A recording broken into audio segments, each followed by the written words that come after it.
Eh bien bonjour à toutes et à tous, ici The Marvelman. Aujourd'hui on se trouve pour la review et analyse de l'épisode 5 de Moon Knight. Donc comme d'habitude, vous savez, je vous fais une petite partie review sans spoiler, puis ensuite l'analyse avec spoiler, et enfin les théories évidemment pour la suite. Vous êtes prêts? On y va. Alors déjà, qu'est-ce que j'ai pensé de cet épisode donc sans spoil? Eh bien probablement pareil, le meilleur, après peut-être pour moi l'épisode 4, mais en tout cas c'est un très bon épisode, bien psychologique, on apprend beaucoup sur le personnage de Moon Knight, enfin sur son passé, on a un peu les révélations qui manquaient quoi, et donc c'est assez satisfaisant à voir. Et après, il n'y a pas grand chose dans cet épisode, dans le sens. C'est pas dans un mauvais sens, mais c'est vraiment sur la psychologie de Moon Knight, ce qui s'y passe dans sa tête, qu'est-ce qui s'est passé dans le passé pour qu'il en arrive là. Et voilà, donc c'était quand même très très cool. Donc évidemment, je vous conseille et encourage à aller voir l'épisode 5, et d'ensuite revenir évidemment si vous ne l'avez pas vu. Car du coup, on va passer un petit peu en analyse et en spoil, car pareil, on peut vraiment quasiment rien dire sans spoiler pour le coup cet épisode. Donc on y va. Alors on commence avec Moon Knight, Mark Spector bien sûr. Pour aujourd'hui d'ailleurs je pense qu'il n'y aura que ça dans l'analyse car pour le coup on n'a vu aucun des autres personnages principaux de la série. Donc je pense que ça va être que focus sur Mark. Donc déjà on commence avec Mark qui est dans l'hôpital psychiatrique encore. Et on apprend donc par Taweret, la déesse hippopotame, qu'il est bien dans une espèce d'au-delà avant la mort. Enfin il est mort mais voilà. Et donc c'est un au-delà qui prend plusieurs apparences. Là c'était l'au-delà égyptien.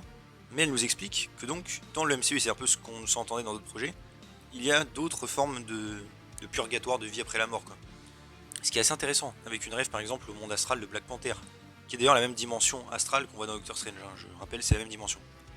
Et donc c'est assez cool de se dire ça, donc ça veut dire par exemple que pour Thor, pour les Asgardiens, l'autre monde peut être évidemment le Valhalla, ils en parlent déjà mais du coup c'est confirmé, et que c'est un plan différent, et qu'apparemment ça dépend de la culture des gens, et ça c'est assez cool je trouve, c'est un bon concept. On peut se dire que pour les gens croyants, comme par exemple à l'époque Phil Coulson, quand il est mort, hein, il dit qu'il avait vu une lumière et tout, que c'était un endroit magnifique. On peut supposer donc a priori qu'il devait être chrétien, un truc comme ça, et voilà. Pour les gens non croyants, j'imagine par exemple pour les personnages de la main ou Electra, ils décrivent ça comme un endroit très sombre avec rien. Donc peut-être quand on croit à rien, ça ressemble à ça l'espèce de purgatoire. Enfin voilà, je trouve ça très intéressant et que c'est une très bonne idée pour développer l'univers et aussi pas se créer d'incohérences. Il y a donc plusieurs différents mondes en fonction de la croyance, avec a priori ses propres règles aussi. Un peu aussi ce que Marvel fait avec le voyage dans le temps, hein. Les voyages dans le temps, les différents dans le MCU, ont différentes règles en fonction de la méthode utilisée. Bon bref. En tout cas, j'ai trouvé le concept vraiment cool. Et donc ça va nous permettre de revivre, enfin de vivre plutôt pour la première fois donc les souvenirs de Mark Spector. C'est un peu ce que je voulais voir aussi depuis le début, hein, une petite origin story. Et donc dans cet épisode, on y apprend. Donc déjà on voit enfin ses parents, hein, je l'avais dit, ils étaient au casting depuis longtemps. On apprend donc comment tout a commencé. Et donc il a, sans faire exprès évidemment, tué son frère en l'amenant dans le truc, dans la grotte. C'est un épisode assez triste, hein. Ça m'a rappelé en effet même les épisodes un peu à l'ancienne, hein, des anciennes séries MCU comme Punisher, des trucs comme ça. Enfin, rappelé dans le sens, vous voyez ce que je veux dire, les flashbacks, qui développent bien les trucs, même surtout dans Jessica Jones, il y avait ça. Donc c'était très cool. Et donc c'est vrai que c'était évidemment assez triste, assez violent, enfin violent mentalement, vous voyez ce que je veux dire. Toute l'histoire aussi après, évidemment, avec la mère, qui évidemment lui en veut. Enfin évidemment, c'est un peu chaud cette réaction au final. Mon avis était pas très net. Et ouais, c'est vrai que c'était assez triste, hein, franchement, pas mal cet épisode. Donc après elle le battait et tout. Voilà, c'est pour ça que quand des gens avaient décrit l'épisode comme étant un truc assez sombre, un petit peu à ce que faisaient les anciennes séries MCU, oui, on n'en est pas non plus à ce niveau-là, mais je comprends ce qu'il voulait dire, hein. Dans le psychologique, la violence, on va dire, de la situation en général, c'est vrai que c'est assez chaud quand même. Donc c'était assez osé et franchement c'était très cool, enfin de voir tout ça. D'ailleurs j'avais vu des gens théoriser que peut-être ses parents avaient été victimes d'un crime dû à leur religion. Apparemment c'est pas ce qui s'est passé dans l'épisode, donc voilà. Ils ont bien appuyé, hein, sur le côté juif de Mark Spector, car dans les comics il l'est. Aussi, petite référence que je vous dis comme ça, c'est les parents en fait de Mark Spector. La mère en fait elle a failli jouer dans Most Wanted, qui est un spin-off de Agent of Shield. Elle avait tourné évidemment le pilote, donc c'était assez marrant. Et aussi le père de Mark, et bah lui, avait joué vite fait un inspecteur dans Luke Cage qui apparaissait 2 secondes. Du coup, ça fait encore une fois 2 autres persos, enfin acteurs qui ont déjà joué un rôle dans l'MCU, ça c'est marrant. Pareil, aussi beaucoup aimé donc le flashback, on voit comment il est devenu Moon Knight, enfin quasiment tout. J'espérais qu'on ait une scène comme ça et on l'a eu, c'était assez cool. On a bien eu aussi une référence à Bushman, donc qui est vous savez, le mercenaire justement dont je parlais la dernière fois, hein, qui dans les comics l'a attaqué. Alors du coup on l'a pas vu, parce qu'il y a eu des tests d'audition, donc peut-être qu'ils avaient tourné une scène qu'ils l'ont coupé ou qu'ils le gardent pour une autre fois. Peut-être pour un éventuel méchant plus tard, hein, ça pourrait être cool. J'en parlerai en théorie, mais après, comme j'ai déjà dit, il devrait pas y avoir de saison 2 normalement, donc bon, évidemment on verra. Mais en tout cas c'était cool de le mentionner. On a vu donc la scène et tout, il est blessé, qu'il allait se tuer et qu'il est tombé sur Khonshu. C'était assez cool et plutôt bien mis en scène, la première transformation et tout. Ça m'a pas non plus transcendé, ça m'a pas marqué énormément, vous voyez ce que je veux dire, mais c'était bien, très bien mis en scène, donc c'était cool. À un moment aussi, on a une mention de Crowley, hein, comme j'ai déjà dit, c'est le SDF qui en comics lui donne des informations, on peut le voir vite fait là dans l'épisode 1 et 2, là le mec déguisé en statue. Assez cool. On a d'ailleurs pas eu de ref à Frenchy, hein, le pote de Moon Knight, à part donc dans le téléphone dans l'épisode 1. On verra évidemment s'il sera peut-être teasé un moment. Oscar Isaac joue très très bien aussi. Vraiment aimé, hein, pareil dans tout l'épisode là, mais encore maintenant. Toute la scène ensuite après, j'y reviens là où sa mère meurt là et Steven comprend que comment il a été créé, comment il imaginait tout depuis le début et tout, c'est assez cool. Enfin assez cool, non, c'est triste, mais vous voyez ce que je veux dire. Pareil, c'est une très bonne révélation. Pareil, la mère depuis le début, hein, j'avais un doute, hein, je l'avais dit dans mes premières reviews. Je m'étais dit que soit elle était morte, soit il s'était embrouillé. Bon, bah, apparemment elle était morte. Et donc c'est assez cool voilà, de voir que Steven a été créé par rapport à la peur de sa mère, le fait qu'il joue avec son frère et tout, à être Steven Grant et tout. Ah, c'est assez triste, mais voilà. Le fait aussi que le poisson, hein, avec une nageoire, en fait ça vient donc du dessin de son frère qu'il faisait quand il était petit. C'est bien qu'on ait autant de petits trucs qui étaient déjà amorcés avant, vous voyez ce que je veux dire, ça c'était très bien. C'est assez subtil et c'est cool. Aussi j'avais eu raison, donc Towerette les a bien aidés, hein, je l'avais dit qu'elle allait essayer peut-être de les aider à sortir d'ici. Elle en parle d'ailleurs, hein, peut-être de laisser aller passer un message à Layla. Mais ça j'en reparlerai évidemment en partie théorie, hein. On va beaucoup parler en partie théorique pour le dernier épisode d'ailleurs. Aussi ensuite, à part ça j'ai quand même bien aimé, hein, tout le concept avec le bateau, les décors, bon. Ok, ça, le ciel fait peut-être un petit peu jeu de PS3, mais c'était quand même assez stylé. Pareil, le délire des cœurs dans la balance et tout, très sympa le concept.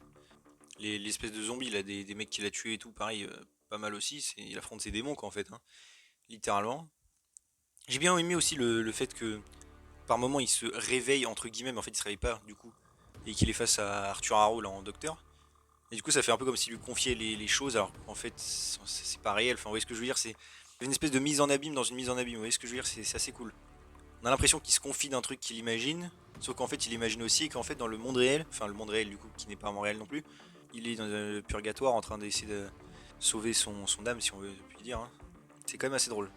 Et je pense qu'il imagine aussi Arthur Harrow déjà parce qu'il se considère lui-même comme fou, et que du coup vu que Arthur Harrow essaie entre guillemets de l'aider plusieurs fois, vous voyez ce que je veux dire, enfin il le traite pas archi... Il essaie de le comprendre, c'est ça que je veux dire. Il a une voix un peu posée même pour Layla, il l'a essayé, enfin voilà. Je pense qu'il le voit un peu voilà, comme un médecin, et ce que je dis c'est assez drôle que le méchant soit un peu le mec sensé on va dire, et le héros soit taré. C'est assez cool. Ouais, toute cette partie où pareil ça nous fait un peu douter de ce qu'on voit et tout, pareil c'est très cool ça. Et comme j'ai dit voilà, le développement était très bien, voilà. Et évidemment on arrive à la fin, donc le combat contre l'espèce de zombie pareil était assez cool. Enfin sympa hein, mais voilà. Et donc on a malheureusement la fin de Steven, qui malheureusement est tombé et se pétrifié. C'est vrai que c'était assez triste. Malheureusement plus ça je me suis fait spoiler juste avant de voir l'épisode, donc c'est un peu dommage. On en parlera en partie théorie, je pense qu'il y a moyen qu'il revienne Steven, hein. Tout comme Jake Lockley aussi, mais pareil, j'en reparlerai. Et donc Steven, enfin Mark plutôt, qui arrive à passer on va dire le purgatoire et accéder au monde, au bon monde on va dire. Même si évidemment il va revenir au prochain épisode hein, dans le monde réel. Et voilà, mais en tout cas c'était très cool et j'ai bien kiffé. Par rapport au lien avec le MCU, bah, dans cet épisode on a eu un petit cette fois. Donc c'est évidemment la mention de la dimension astrale. Comme je dis, hein, qu'on voit dans Black Panther qui est le royaume pour les morts. Mais qui est aussi la dimension astrale de Doctor Strange, hein. Les guidebooks ont confirmé que c'était la même dimension, je le redis. Et à part ça, les allusions au fait qu'il y ait plusieurs, comme j'ai dit, purgatoires on va dire dans le MCU, hein, en fonction des croyances. La Portor, dimension astrale pour Black Panther, a priori espèce de paradis pour les chrétiens à voir, hein. En tout cas c'est assez cool quand même. Ensuite parlons un petit peu donc de théorie pour la suite, car vraiment il y a beaucoup de choses à dire. Pour le coup c'est vrai que ça m'a un peu surpris à la fin de l'épisode de me dire qu'il reste que un épisode. Car honnêtement, dites-vous que là on a un épisode qui va sans doute pas durer une heure, hein, sans doute 40-50 minutes, en comptant évidemment en incluant le générique de 10 minutes. Il va falloir que Mark revienne à la vie, que Khonshu soit libéré, que Hamid soit libéré, qu'il y ait le combat entre tout le monde. Puis la fin j'imagine, conclusion, etc. Surtout que c'est censé être une mini-série, je rappelle, hein, donc le personnage devrait avoir une vraie conclusion. De faire tout ça en un épisode, ça me paraît quand même un petit peu court pour tout conclure. Et c'est pour ça d'ailleurs que je redis encore une fois que c'est complètement stupide de se limiter à 6 épisodes volontairement. Et ça se voit qu'ils n'ont pas le temps de tout faire, et surtout ça se voit même dans Hawkeye qui manquait énormément de scènes, enfin bref. Et ça c'est vraiment un défaut des séries Disney+, qu'il va falloir qu'ils corrigent. Donc vraiment, faire tout ça en un épisode ça va être un peu chaud. Donc dans le prochain épisode, bah déjà on se pense que Layla va recevoir le message de Taweret, hein, pour lui dire de libérer Khonshu, ce que j'avais dit depuis le début hein, qu'elle ferait. J'imagine même qu'elle deviendra Moon Knight comme j'en avais déjà parlé pendant un petit moment quand elle va libérer Khonshu justement, histoire de le repasser à Mark. Un peu comme je disais dans Venom aussi quand le symbiote va à la copine d'Eddie Brock. Après c'est vrai qu'à un moment j'y avais pensé, vous me dites ce que vous en pensez, que peut-être éventuellement à la fin de la série, j'aimerais pas ça hein, je précise, que donc vu que c'est censé être une mini-série, que par exemple et qu'Oscar Isaac voulait pas non plus être trop enfermé dans le MCU, qu'il passe peut-être le relais justement à Layla, surtout qu'Honshu en parlait et qu'il voulait le faire depuis le début de la série, mais qu'il le passe on va dire indéfiniment, vous voyez ce que je veux dire? Dans le style, à la fin de la série, imaginons il se débarrasse de Khonshu, il le passe à Layla, lui il se casse, et elle devient le nouveau Moon Knight du MCU. J'espère pas, hein, mais honnêtement, ça me surprendrait pas qu'il fasse un truc comme ça. Après, on verra bien sûr. Mais je suis sûr qu'on aura droit à une transformation avec elle. Ou alors peut-être qu'après avoir battu Amit et tout, éventuellement Mark, Steven s'y revient et tout, ils vont se dire ouais bon en vrai on était quand même utile, viens on garde le pouvoir et voilà quoi. À mon avis ce serait plus ça, un truc comme ça qu'il ferait, mais je me méfie. Aussi je me suis dit peut-être que pour la fin du coup, même pour la suite si Moon Knight reste et tout, enfin bref avec Mark Spector, peut-être que Jake Lockley du coup pourrait prendre la place de Steven en tant que deuxième personnalité vu qu'il est teasé depuis le début, hein. On sait qu'il y est. Du coup prendre sa place éventuellement et remplacer, voilà, donc j'ai imaginons une saison 2, mais du coup comme j'ai dit c'est absolument pas certain. On pourrait avoir donc un nouveau concept où à la place de Steven on a Jake, ça pourrait être marrant. Enfin marrant, voilà, intéressant. Ou alors Steven pourrait éventuellement revenir, car oui ok on dirait qu'il a vraiment une âme à part Steven quand il est dans le espèce de purgatoire là, je vais l'appeler comme ça. Mais après techniquement parlant c'est comme un gars qui a été inventé entre guillemets par Mark. Donc pour moi ce serait assez logique qu'il puisse revenir d'une manière ou d'une autre. Peut-être même que vu qu'il est pas complètement mort et tout, enfin, on va dire qu'il est il est tombé dans le mauvais côté, on va dire. Que Mark lui est dans une espèce de paradis, quand il va revenir à la vie, comme je dis grâce à Khonshu, hein, peut-être que du coup ça va les ramener tous les deux à la vie, vous voyez ce que je veux dire? Enfin, je pense que Steven va revenir, enfin, je pense qu'il nous faut un peu une douille à la Mobius dans Loki. Et franchement, moi j'aimerais bien, hein, parce que Steven il était quand même cool, donc pourquoi pas le garder, hein, mais je veux dire, vraiment, s'ils l'ont tué définitivement, ce serait assez osé, franchement. Donc voilà, bah après, en tout cas il va revenir, il reste pas mal de photos, on le voit se battre dans des villes et tout, donc il y aura de l'action, hein, j'imagine. Moi il va falloir rusher, hein, parce que Arthur Harrow va devoir libérer Amit. Et en fait, j'ai l'impression, hein, je peux me tromper, mais qu'encore une fois on va repartir sur la formule du style épisode 6 ultra rushé comme pour quasiment les autres séries Disney+. Et j'imagine donc Arthur Harrow qui aura le pouvoir de Amit, qui sera un peu possédé, qui aura voilà, des pouvoirs, on le voit, hein, la volonté Mark. Et donc j'imagine bien un combat un peu full CGI et tout, un peu comme d'hab quoi. Et vraiment, j'espère pas qu'ils vont faire de Hamid donc l'espèce de nouveau méchant, on va dire, qui remplace Arthur Harrow, même dans son corps, vous voyez ce que je veux dire. Du coup, c'est un peu le méchant, comme j'ai dit, qui est dans la plupart des séries Disney+, arrive à la dernière minute, comme Fisk un peu, même s'il était teasé, comme Kang aussi, même si pareil, il était teasé aussi, mais voilà. Et donc, il apparaît juste un épisode pour pas grand chose et hop, disparaît, vous voyez ce que je veux dire. J'ai l'impression qu'on va partir sur ça et j'en ai pas envie. Ou alors peut-être qu'il aurait fallu faire intervenir Hamid plus tôt, la libérer plus tôt, je sais pas franchement. En tout cas, bon ben, il reste plus qu'un épisode déjà, hein. Et aussi, j'imagine bien Layla qui, quand il va libérer Khonshu, peut-être libérer les autres dieux qui sont enfermés. Bon, pour peut-être pas mettre en place des trucs plus tard, hein, j'en ai déjà parlé dans ma dernière vidéo. Bon, bref, tout ça on verra. En tout cas, dites-moi vous ce que vous avez pensé donc, de cet épisode.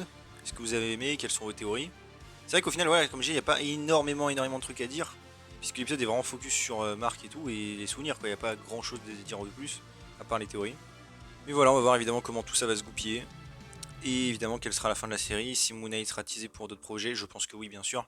Mais comme Oscar Isaac, j'ai déjà dit, il voulait pas trop s'enfermer, restons prudents. En tout cas, voilà, j'espère que la vidéo vous a plu. Donc, si c'est le cas, n'hésitez pas à vous abonner, liker, commenter, partager, activer la cloche. À me suivre sur mes réseaux sociaux et mon Discord, vous avez les liens en description. Et on se retrouve bientôt pour une nouvelle vidéo. Salut tout le monde.